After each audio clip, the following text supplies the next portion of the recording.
कर्नाटक में एक बड़ा और हिस्टोरिक फैसला, अब हर घर तक मुफ्त परमानेंट रेजिडेंट सर्टिफिकेट यानी पीआरसी पहुंचाया जाएगा। सीएम डीके शिवकुमार ने कहा है कि कर्नाटक इस तरह की स्कीम शुरू करने वाला देश का पहला स्टेट बनेगा।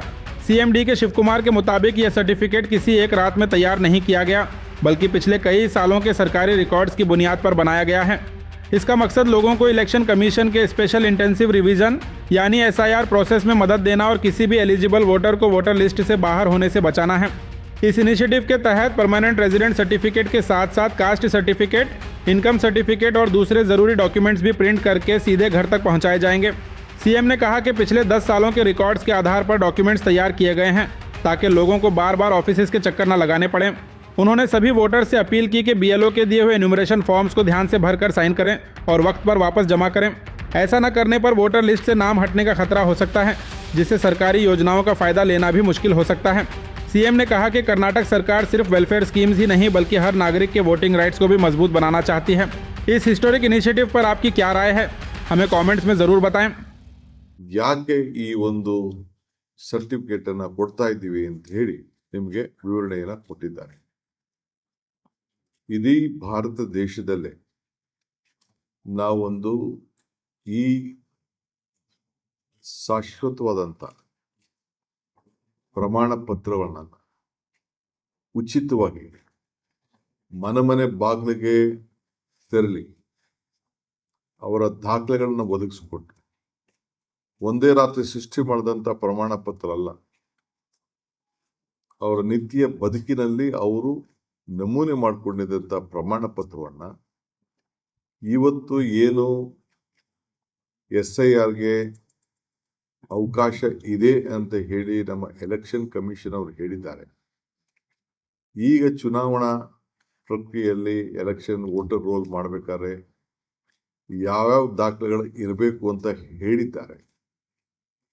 ಅದಕ್ಕೆ ಸಹಕಾರ ಮಾಡಲಿಕ್ಕೆ, ಜನರ ಬದುಕನ್ನ ಕಟ್ಕೊಳ್ಳಿಕ್ಕೆ, ಮತದಾನದ ಹಕ್ಕನ್ನ ಉಳಿಸ್ಕೊಳ್ಳಿಕ್ಕೆ, ಯಾರು ಮತದ ವಂಚಿತ ಆಗಬಾರ್ದು ಅನ್ನೋ ದೃಷ್ಟಿಯಿಂದ ಪಕ್ಷ ಭೇದವನ್ನ ಮರೆತು ರಾಜಕಾರಣದಲ್ಲಿ, ಪ್ರಜಾಪ್ರಭುತ್ವದ ವ್ಯವಸ್ಥೆಯಲ್ಲಿ ಅವ್ರಿಗೆ ಸಿಕ್ಕಿರೋಂಥ ಅವಕಾಶದಲ್ಲಿ ಸರ್ಕಾರ ಪ್ರತಿಯೊಂದು ಹೆಜ್ಜೆಯಲ್ಲೂ ಕೂಡ ಅವ್ರಿಗೆ ನೆರವಾಗಬೇಕು ಅನ್ನೋ ದೃಷ್ಟಿಯಿಂದ ಇವತ್ತು ಇಂಥ ಐತಿಹಾಸಿಕ ತೀರ್ಮಾನವನ್ನ ನಾವು ಮಾಡ್ತಾ ಇದ್ದೇವೆ.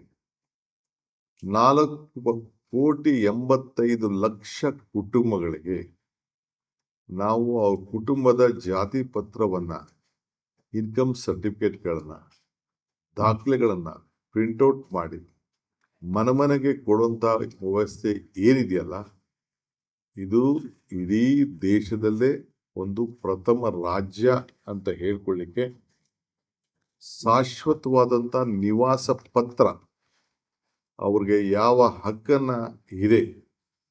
ಕಳೆದ 10 ವರ್ಷದಿಂದ ನಮ್ಮ ರಾಜ್ಯದಲ್ಲಿ ಯಾರ್ಯಾರು ಬದುಕಿದ್ದಾರೆ, ಯಾರು ಉಳಿಸ್ಕೊಂಡಿದ್ದಾರೆ, ಯಾರಿಗೆ ಆಸ್ತಿಗಳಿದೆ, ಯಾರ ದಾಖಲೆಗಳಿದೆ, ಅದನ್ನೆಲ್ಲ ಕೂಡ ಗಮನದಲ್ಲಿ ಇಟ್ಕೊಂಡು ನಮ್ಮತ್ತಿರುವಂಥ ದಾಖಲೆಗಳನ್ನ ಅವರ ಮನೆ ಬಾಗಿಲಿಗೆ ಕೊಡುವಂಥದ್ದು ಯಾವ ಸರ್ಕಾರ ಕೂಡ ಮಾಡಲಿಲ್ಲ.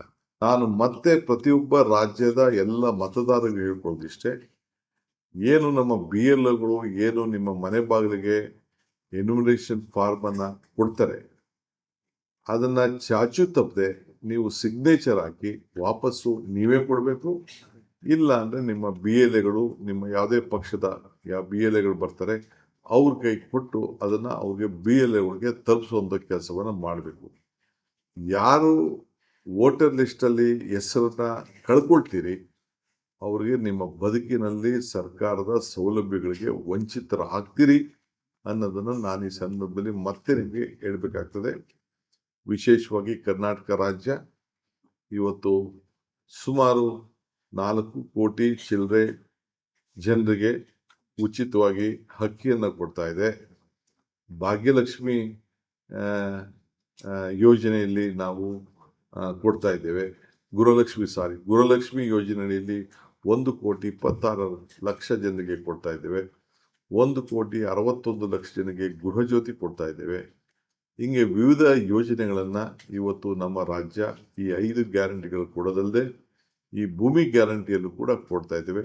ಇವತ್ತು ಮತ್ತೆ ನಿಮಗೆ ಮತದಾನದ ಗ್ಯಾರಂಟಿಯನ್ನ ಇರಲೇಬೇಕು ಅನ್ನೋ ದೃಷ್ಟಿಯಿಂದ ಇವತ್ತು ಮನೆಗೆ ತೆರಳಿ ನಮ್ಮ ಅಧಿಕಾರಿಗಳು ತಮ್ಮ ಜಾತಿ ಪ್ರಮಾಣ ಪತ್ರ ಹಾಗೂ ರಿಜಿಸ್ಟ್ರೇಷನ್ ಸರ್ಟಿಫಿಕೇಟ್ ಕೊಡಲಿಕ್ಕೆ ಮುಂದಾಗಿರೋದು ಇದು ಇಡೀ ಕರ್ನಾಟಕ ರಾಜ್ಯದ ಒಂದು ವಿಶೇಷವಾದಂಥ ಒಂದು ದೊಡ್ಡ ಆಂದೋಲನ. ಇದು ನಮ್ಮ ಸರ್ಕಾರ ನಡೆಸ್ತಾ ಇದೆ.